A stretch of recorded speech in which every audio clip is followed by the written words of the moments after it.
Have you ever played a visual novel where you read stories and dialogues and choose paths you think will give you the desired outcome? But what if the desired outcome never exists? Will you play it again and again, thinking there must be some way to reach the ending you wanted? But what if that's what they want you to do? What if there was never an ending? What if they just want you to stuck in a loop so you can never go?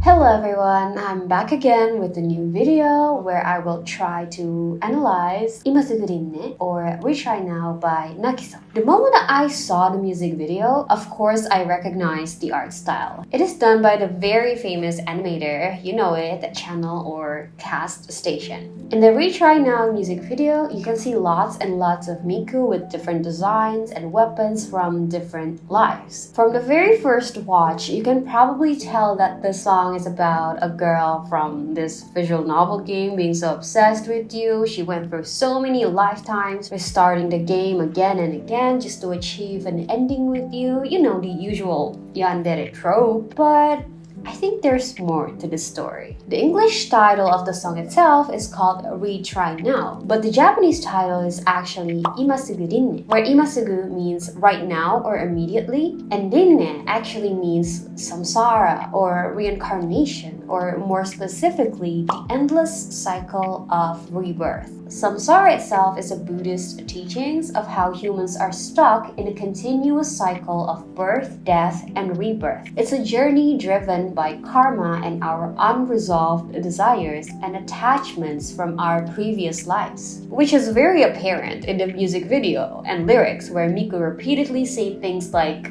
I'll be selfish every time, oh fate, kneel before me, talking about defying fate, meeting you again, reuniting with you again, restarting everything by triggering the death phase, killing us and herself in order to, redo the game, redo the life, thinking maybe this time it will end differently. And she has no plans to let it go. She wants us to promise her to meet her again in the next life, and she repeatedly says she will fall in love with you, the player, again and again and again and again. In the music video, they also shows us different dates from different kinds of Miku, implying different cycles we've been through, with the earliest being August 1st and the latest being August 31st, all in 2007. Then it also shows us August 15th, 2nd, and then 14th, 7th, 29th, 17th, just different days everywhere where Miku shows up with the different appearances and most importantly, different weapons. The different weapons here made me think this signify when the killing happened, which means it is the end of each cycle. Some cycle made it as far as the end of the month, and some cycle ends really short as early as the first week, which also tells us that every cycle is different. Some cycle turned out to be better than the others, but in the end of the day, still, 31st of August was the furthest we came. You can also see numbers with a black screen appearing from as low as 2, 3, 4, 7, 12, 108 to like 207,944,155, which means Miku went through those 200 million tries just to achieve the ending with us together, the ending that she wanted. It's just that she's a magical girl, so whenever she kills us, she retains her memories and all she needs to say is metamorphosis and poof,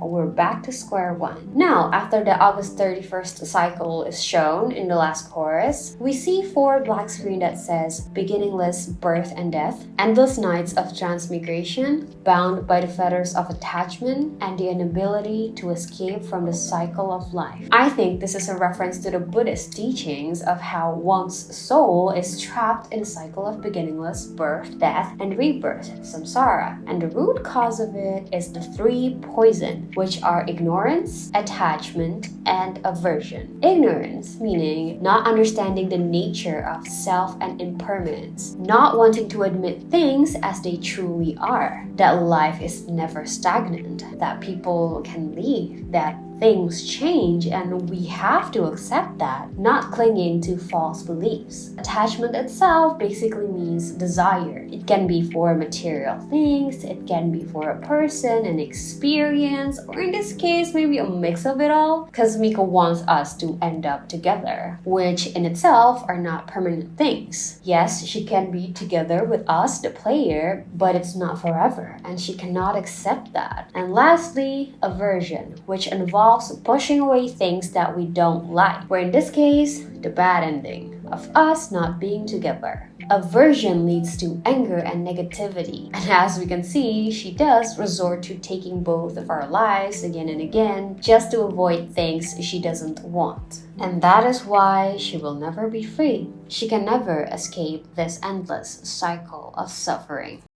Now, my question is it really her who can never be free? This song presents itself in a visual novel in which we, as the player, are the ones who have the power to change things. We are the ones with the option to click retry or quit. So is it really Miku who is obsessed with us, the player? Or is it really just us who wants to believe someone wants us so badly that they were willing to retry their lives for 200 million something times? Since the very beginning, there is an option to quit, but we kept playing and playing and playing until there wasn't. Remember, Buddha taught us that we can escape the cycle. We can go to nirvana, but nirvana was never a place, nor was it an ending. It is a state of mind.